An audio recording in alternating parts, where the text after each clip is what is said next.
이 시간 저희들이 다니엘서 5장을 읽었습니다. 여러분, 다니엘서 5장은 벨사살이라는 왕이 통치한 그때에 있었던 얘기를 기록을 해놓고 있습니다. 그러면서 저와 여러분으로 하여금 모든 만물의 주제 대신 우리 하나님을 기억하게끔 말씀은 그렇게 합니다.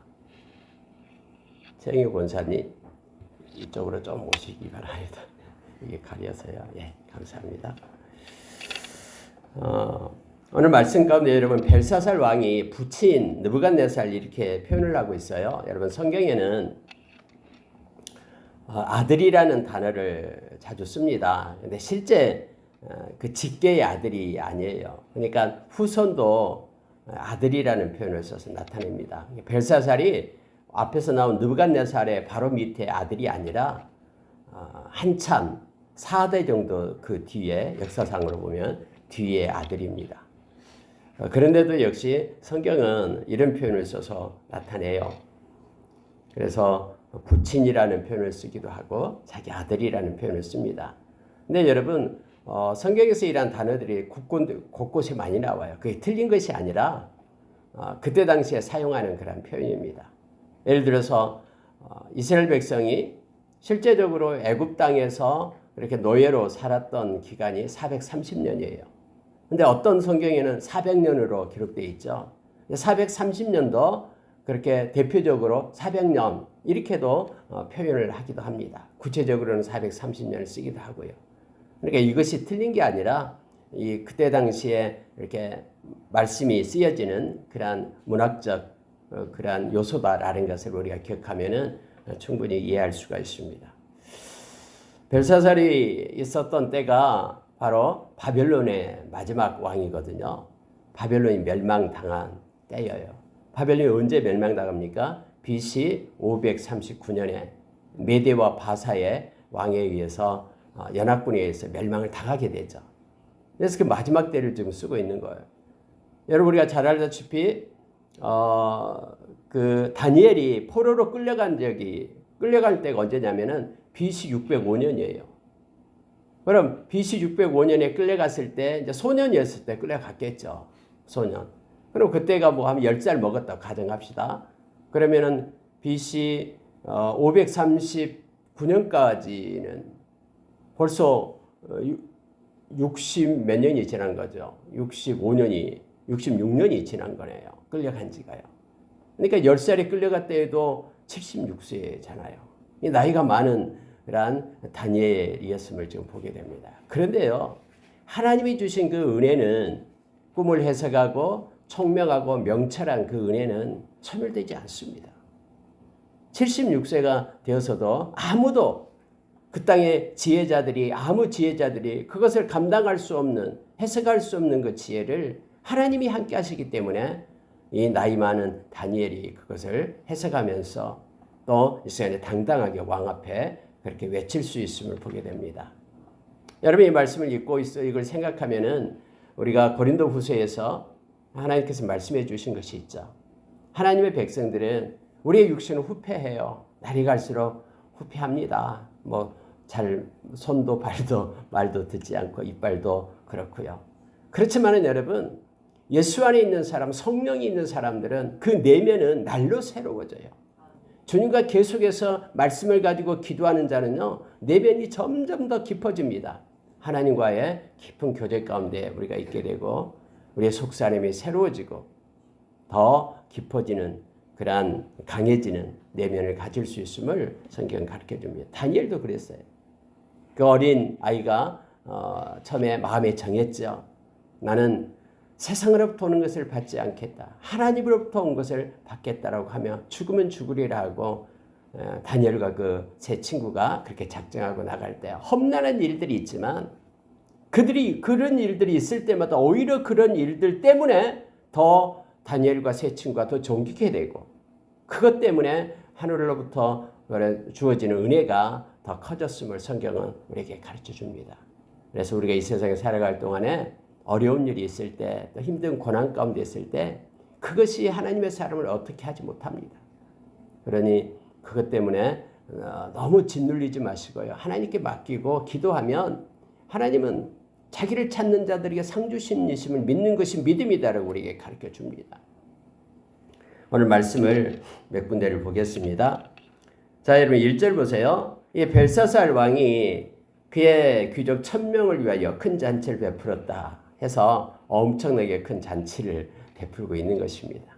귀족들, 아는 사람들, 뭐 보니까 왕후들, 후궁들 막 같이 잔치를 베풀어요. 술을 마시면서 잔치를 베풉니다.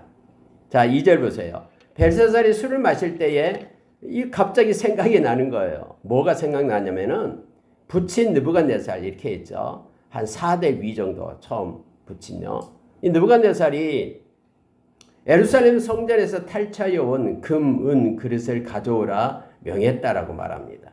그래서 그 금그릇, 은그릇은 예루살렘 성전에서 하나님의 영광을 위하여 쓰는 그릇들이잖아요. 근데 그걸 가지고 왔거든요. 느부갓네살 왕이 빼앗아 왔어요. 그리고 어디다 두었냐면은 그들의 신 벨이라는 그들의 신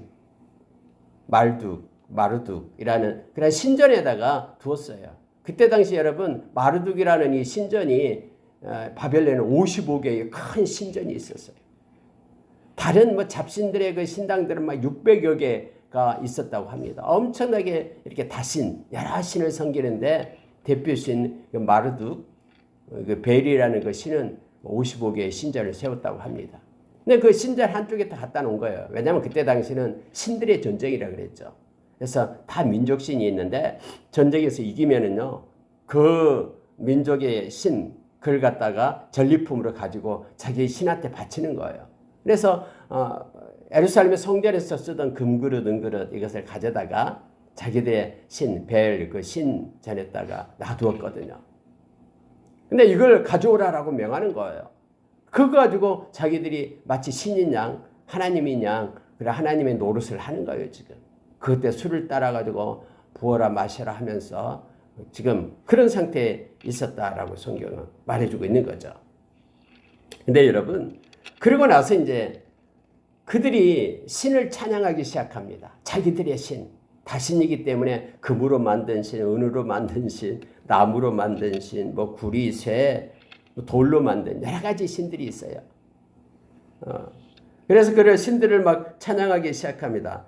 신당이 약 아까 600여 개 아니라 900여 개 정도 있다라고 합니다. 엄청나게 많은 신들이 있어요.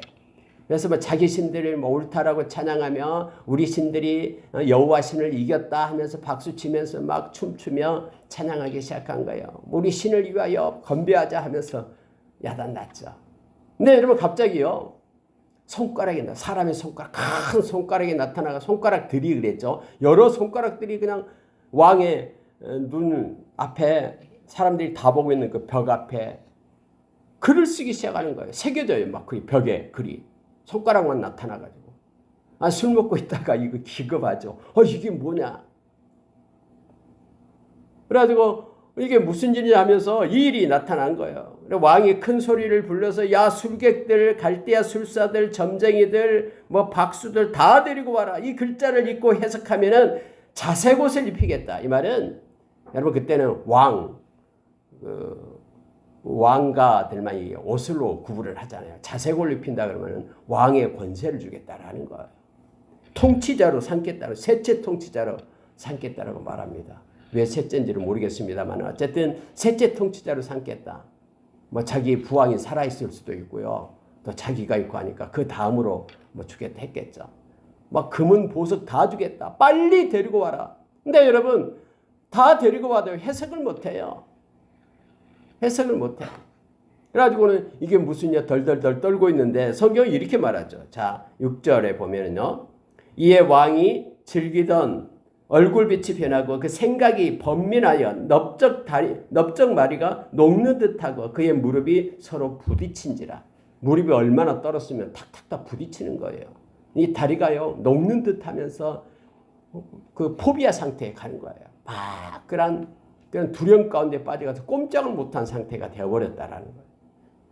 그도 그럴 것이 막 곳곳에 손가락들이 날아와서 막 글을 쓰기 막 새기기 시작하는데 벽에다가요. 기가 막힐 노릇이죠. 사람들을 불렀지만은 아무도 해석을 못합니다. 근데 그때 왕비가 나타나요. 자, 10절입니다. 왕비가 왕과 그 귀족들의 말로 말미암아 잔치하는 궁에 들어왔더니 막 이제 이런 일이 일어나니까 들어옵니다. 소문이 나니까 왕이여 만수무강하옵소서 왕의 생각을 번민하게 하지 말며 얼굴빛을 변할 것 아니니이다. 왕의 나라에 거룩한 신들의 영이 있는 사람이 있으니 하면서 다니엘을 소개하고 있는 거예요. 다니엘이 옛날에 당신의 왕, 당신의 그 할아버지 느부갓네살이 그렇게 뭐 꿈에 뭐 신상이 나타나고 여러 가지 일이 있을 때 2번씩이나 해석을 해줬어요. 아무도 해석 못해도 다니엘만큼은 그 안에 신이 있어서 해석을 했습니다. 그래서 그를 부르십시오라고 뭐 얘기하는 거예요. 당신의 부친 느부갓네살 왕이 그를 세워 박수와 술객과 갈대아 술사와 점쟁이의 어른을 삼으셨으니 느부갓네살 왕이 그렇게 했잖아요. 근데 자기 아버지 부친이라면 이걸 왜 모르겠습니까? 근데 부친이 아니라 4대에 걸쳐서 즉 벨사살이 그의 자손임을 알게 됩니다. 그랬더니요, 빨리 그러면은 벨드사살 다니엘을 데리고 와라 라고 얘기합니다. 근데 여러분 중요한 게 하나 있는데요. 12절을 보십시오. 다니엘이 어떤 모습이었는가를 성경은 표현해주고 있는 거예요. 마음이 민첩하고 지식과 총명이 있어 능히 꿈을 해석하며 은밀한 말을 밝히며 의문을 풀 수 있었나이다. 이제 다니엘을 부르소서 이렇게 얘기하죠. 그런 마음이 민첩하다라는 거예요. 마음이 둔한 자가 아니라 마음에 신이 있기 때문에 마음에 하나님이 있기 때문에 마음이 민첩한 자였다라고 말합니다.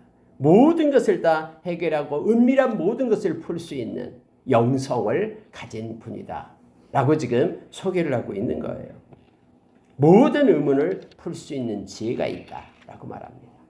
여러분 실제로 에레미야서 31장 31절 33절에 하나님께서는 이제 새 언약 백성을 세우시겠다고 말씀하셨죠. 근데 새 언약 백성의 특징이 뭐냐면은 마음에 하나님의 법이 있다라고 말합니다.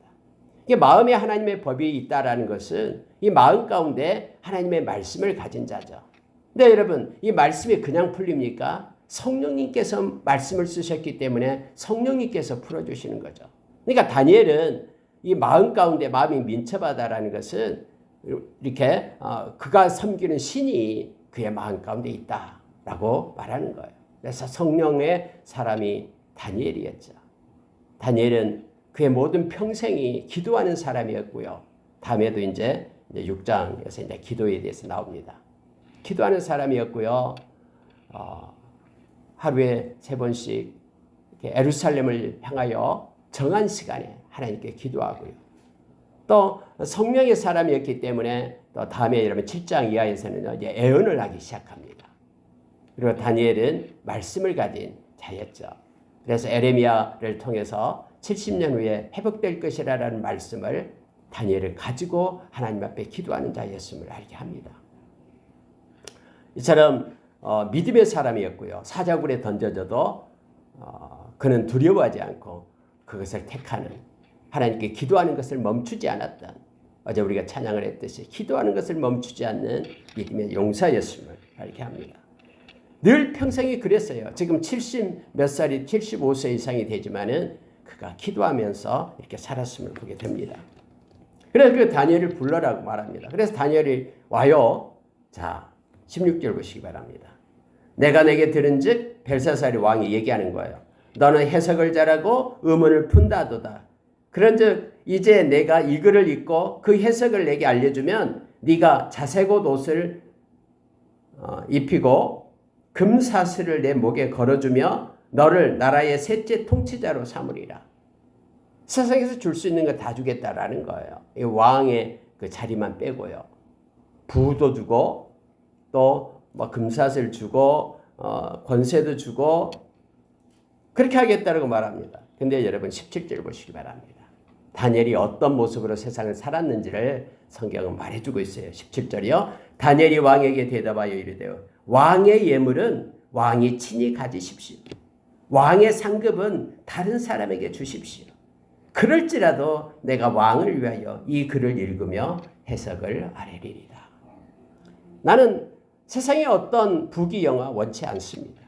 그러나 이것이 하나님으로부터 온 것이기 때문에 하나님의 뜻을 따라서 나는 해석하겠습니다. 그리고 왕에게 알려주겠습니다. 여러분, 요즘에 많은 사람들이, 이름 있는 사람들이요, 이름 있는 그 목사, 선교사들이 무너져 내려요. 이 물질 때문에. 지금 막 인터넷상에 지금 야단이잖아요. 읽어보면. 왜 그런지 모르겠어요. 골로새서 3장 5절에 이 탐심이 곧 우상 숭배라고 했는데 여기에 빠지는 거예요. 그리고 마가복음 7장 21절에서 우리 주님께서 친히 말씀하시기를 사람을 더럽히는 것은 마음으로부터 난 것이 사람을 더럽힌다라고 했어요. 그래서 가장 먼저 나온 것이 음행이잖아요. 음행, 간음. 그래서 그것 때문에 많은 일들이 무너져 내리고 지금 야단입니다.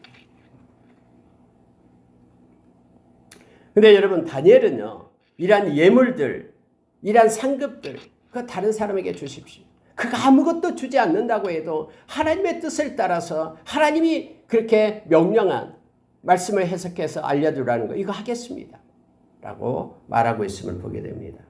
물론 여러분, 왕 앞에서 이런 말하면은 왕이 화가 나겠죠. 그러면서 당장 저놈을 가두라 하면은 가둘 수밖에 없고, 목을 베라면 죽을 수밖에 없는, 그때는 왕이 신이잖아요. 근데 여러분, 다니엘은 이거 개의치 않습니다. 또 벨사살도 이거 해석할 수 있는 사람은 다니엘밖에 없는데 뭐라고 하겠습니까? 그러면서 여러분 이렇게 말합니다. 책망을 합니다. 왜 하나님이 그 글을 쓴지 아십니까? 하면서요, 왕이여, 지극히 높으신 하나님이 왕에 붙인 느부갓네살에게 나라와 큰 권세와 영광과 위엄을 주셨고 그에게 큰 권세를 주셨으므로 백성들과 나라들과 언어가 다른 모든 사람들이 그의 앞에서 떨며 두려워하였으며 그는 임의로 죽이며 임의로 살리며 임의로 높이며 임의로 낮추었더니, 그래서 지난 날을 기억하게끔 하는 거예요. 하나님께서 허락해 주셔서 이와 같이 권세를 누렸던 그 당신의 부친 느부갓네살이 임의라는 단어를 씁니다. 하나님의 뜻과는 상관없이 임의로 죽이고 임의로 살리고 임의로 높이고 임의로 낮추었습니다. 그의 마음이 높아지며 뜻이 완악하며 교만을 행함으로 그의 왕위가 폐한바되며 그의 영광을 빼앗기고. 여러분, 이미 우리가 봤잖아요. 그가 7년 동안 짐승이 되어서 정신이 돌아가지고 풀을 먹으면서 막 독수리처럼 그렇게 깃털이 생기고 손가락도 깎지도 않고 막 그렇게 됐던 것.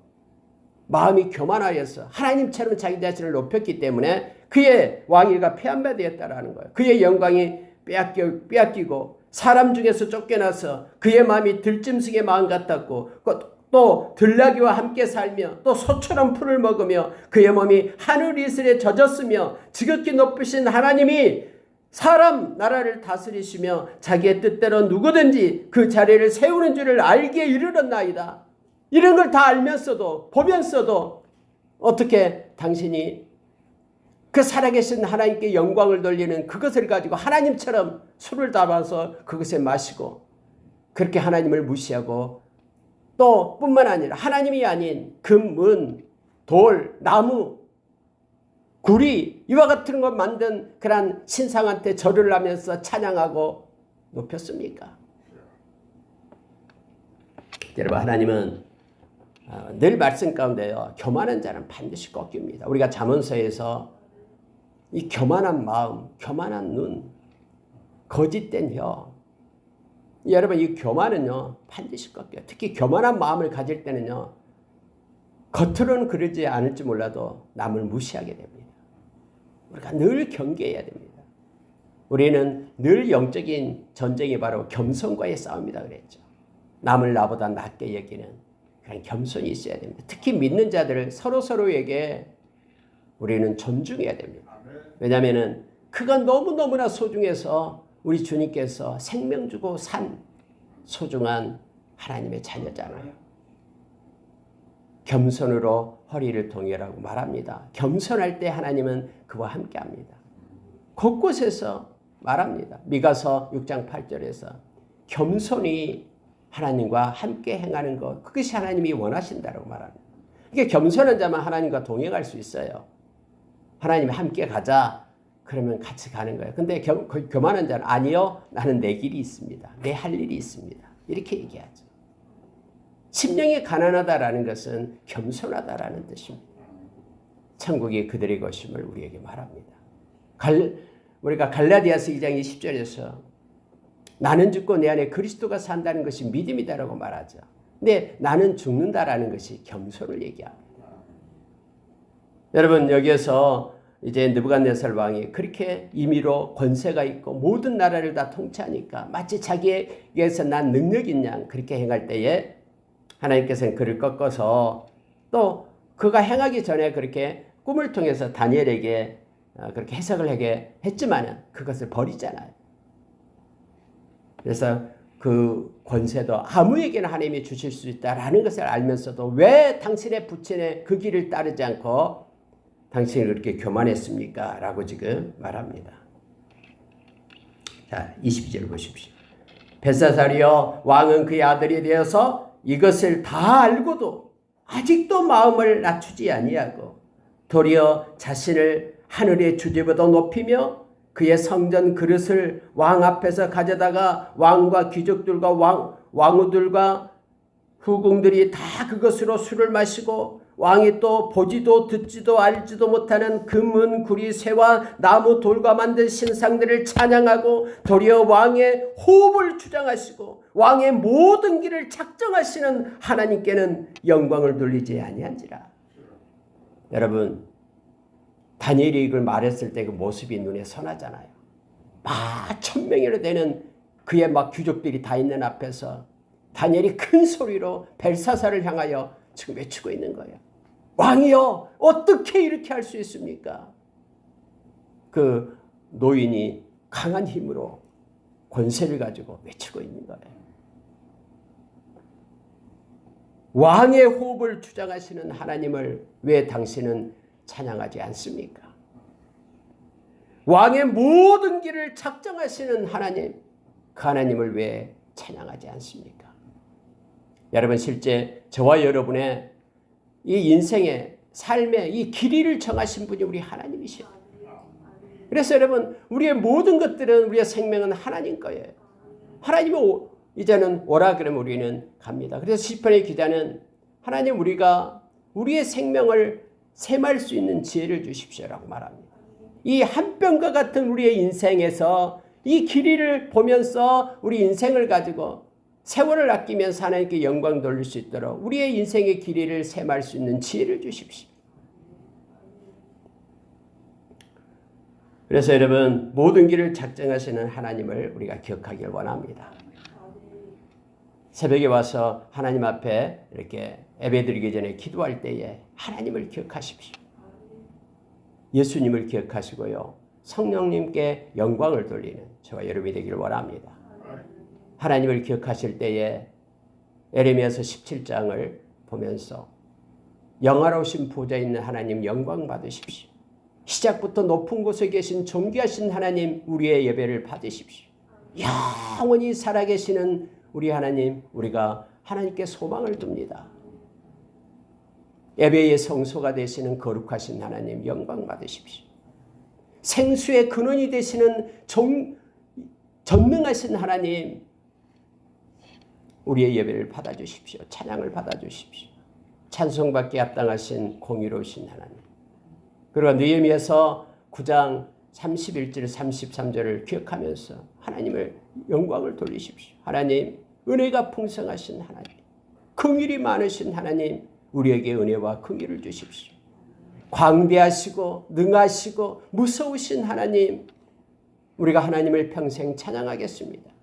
언약한 말씀을 지키시는 하나님 우리를 향한 인자하심이 영원하신 하나님 진실하시고 공의로우신 하나님 영광 받으십시오 하면서 하나님을 기억하면서 특히 나를 살리기 위하여 당신의 아들을 십자가에 놓으시고 나를 사랑하신 하나님 너무너무 고맙습니다라고 감사로 하나님을 향하여 나가기를 원합니다. 그리고 우리 예수님 요한복음에 에고에임이 나는 이렇다라고 말씀하신 예수님을 기억하십시오. 예수님은 우리에게 말합니다. 나는 생명의 떡이다. 내게 오는 자 결코 줄이지 않는다. 나를 믿는 자 영원히 목마르지 않는다. 요한복음 6장 35절. 예수님은 나는 세상의 빛이다. 나를 따르는 자는 결코 어둠에 거하지 않고 생명의 빛을 얻게 될 것이다. 요한복음 8장 12절. 또 여러분, 예수님은 나는 선한 목자다. 너희는 양이다. 내가 너희를 위하여 목숨을 버린다. 나는 양의 물이다. 너희들이 내게 와서 구원을 얻고 들어가며 나가며 꼴을 얻을 것이다. 나는 부활이요 생명이다. 나를 믿는 자는 죽어도 살겠고 무릇 살아서 나를 믿는 자 영원히 죽지 않는다. 나는 길이요 진리요 생명이다. 나로 말미암지 않고는 아버지께로 올 자가 없다. 나는 포도나무여 너희는 가지다. 여러분, 예수님이요 나는 이렇다라고 이렇게 직접 말하는 것을 우리가 기억하면서 다른 세상에 어떤 신이 나는 이렇다라고 말한 이가 있습니까? 없습니다. 예수님은 나는 너희의 친구다. 그래서 우리 주님을 기억하길 원합니다. 고린도전서 1장 30절에도 예수님은 우리의 지혜고 의로움이고 거룩함이고 구원함 되시고, 또 성령님을 우리가 말씀으로 묵상하기를 원합니다.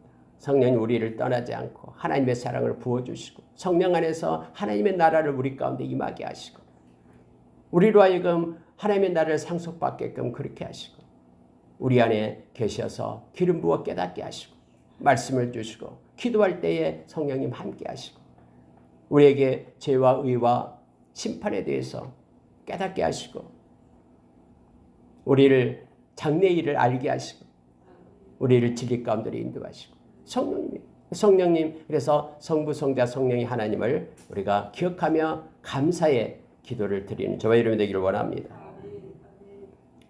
우리의 호흡을 주장하시고 왕의 모든 길을 작정하신 분이 하나님입니다. 라고 지금 벨사살을 가르치는 거예요. 25절로 가겠습니다. 기록된 글자는 이것이니 메네 데겔 우바르신 아람어로 쓰여져 있고 이것을 다니엘이 이제 가르쳐 주기 시작합니다. 해석하건대 메네는 하나님이 이미 왕의 나라의 시대를 세워서 그것을 끝나게 하셨다 하며, 데겔은 왕을 저울에 달아보니 부족함이 보였다며, 베레스는 왕의 나라가 나누어져 메대와 바사 사람에게 준바되었다 함이니이다 라고 명확하게 해석을 합니다. 여기서 여러분 베레스가 나오는데 위에는 우바르신 같은 의미입니다. 이렇게 말을 합니다. 메네가 원래 메네는 무게를 재다라는 세마다라는 뜻이에요. 메네가 세마다. 근데 두 번 반복해요. 하나님이 셈을 했다라는 거예요. 하나님이 잘 보고 당신의 나라를 셈을 합니다. 세어보고. 다음에 데겔이 무게를 재다라는 뜻입니다. 무게를 재다. 하나님이 셈을 해보고 또 셈해보고 하나님이 저울에 달아서 무게를 쟀습니다. 우바르신은 나누다라는 뜻이죠. 우바르신 베레스와 같은 뜻입니다. 나누다. 그래서 결국 나누었습니다. 이런 뜻이에요. 이 말은 셈하고 그렇게 무게를 재 보았더니 그래서 나눈다라는 뜻으로 쓴 겁니다. 아무리 참고 기다려도 이제는 너의 나라를 이제는 나눌 수밖에 없다. 쪼갤 수밖에 없다라고 쓴 겁니다. 그래서 여러분 여기에서도 이제 여기 이 글자에다가 다니엘이 하나님이 주신 마음을 보태서 메대와 바사 사람들에게 준바되었다. 이렇게 말하고 있고요. 이때가 언제냐면은 바로 BC 539년이에요. 그리고 이 벨사살이 이 꿈을 꾸고 바로 다음에 바로 연이어서 이 메대와 바사에 의해서 그 바벨론이 멸망을 당합니다. 그리고 다음에 고레스 왕이 나오고요. 이제 다리오 왕이 나오는데 이제 6절에 나와요. 이 다리오 왕은 고레스 왕의 그 장인이에요. 장인. 나이가 많은 메대. 원래 바사의 왕이 고레스고요. 페르시아 그리고 메대의 왕은 이 다리오였어요. 근데 다리오의 딸이 고레스하고 결혼을 합니다. 그래서 그때 당시에서 이제 그 전체를 주장하고 이렇게 일했던 분은 고레스 왕이었고요. 그리고 그 장인에게도 그런 왕의 자리를 또 같이 이렇게 두 명의 왕이 있게끔 그렇게 해서 바벨론을 통치하게 됩니다. 곧 다리오 왕은 죽게 되고요. 여러분 말씀 마치겠습니다. 이렇게 해석을 하니까 이 벨사살이 성경은 이렇게 표현하고 있습니다. 다니엘에게 자주색 옷을 입히고 금사슬을 그의 목에 걸어주고 그를 위하여 조서를 내려 나라의 셋째 통치자로 삼았다. 갑자기 왕을 그렇게 할 수도 있어요. 그날 밤에 바로요. 근데 그날 밤에 바로 이어서 이 긴급함을 지금 얘기하고 있어요. 갈대아 왕 벨사살이 죽임을 당하였고 메대 사람 다리오가 나라를 얻었는데 그때 다리오는 62세였더라. 이것으로 끝나버려요. 역사가요. 그렇게 많은 그 큰 권세를 가지고 있고 다음날 죽을 줄도 모르면서 그렇게 막 1000명이 모여서 술 파티를 벌리고 하나님을 이렇게 모욕하고 하는 그런 일이 있자마자 바로 그 나라가 멸망당했습니다. 너무나 잘 압니다. 여러분 바벨론이 그렇게 강대국이었지만은 80몇 년밖에 통치를 못합니다. 그리고 다음에 이제 바사 메대와 바사에 의해서 통치를 받으면서 BC 331년까지 그때 이제 알렉산더 대왕에 의해서 이게 이제 그리스가 통치를 하죠. 그리고 이제 로마로 넘어가기 로마 BC 63년인가요? 그때 로마가 이제 통치하고 그렇게 됐음을 알게 합니다. 말씀 마치겠습니다. 여러분 오늘의 핵심은 뭐냐면요. 하나님이 우리 인생의 길을 정하시고 하나님이 주권자 되신다라는 거예요. 그 주권자 되신 하나님 앞에 우리가 겸손함으로 나가야 됨을 알게 합니다. 하나님은 당신의 영광을 절대 뺏기지 않습니다. 그래서 반드시 하나님처럼 이렇게 교만해지고 높아지는 것들은 반드시 꺾임을 당하게 됩니다. 우리는 겸손함으로 하나님의 은혜 가운데 거함으로 또 이 하나님이 우리의 아버지 되에 감사하며 살아가는 자가 되기를 원합니다. 오늘 하루도 주님과 겸손함으로 동행하고 또 하나님께 영광 돌리는 귀하고 복된 날이 되기를 원하고요. 우리 인생의 길을 정하신 하나님을 깊이 묵상하는 하루가 될 것을 예수의 이름으로 축원합니다. 기도하겠습니다.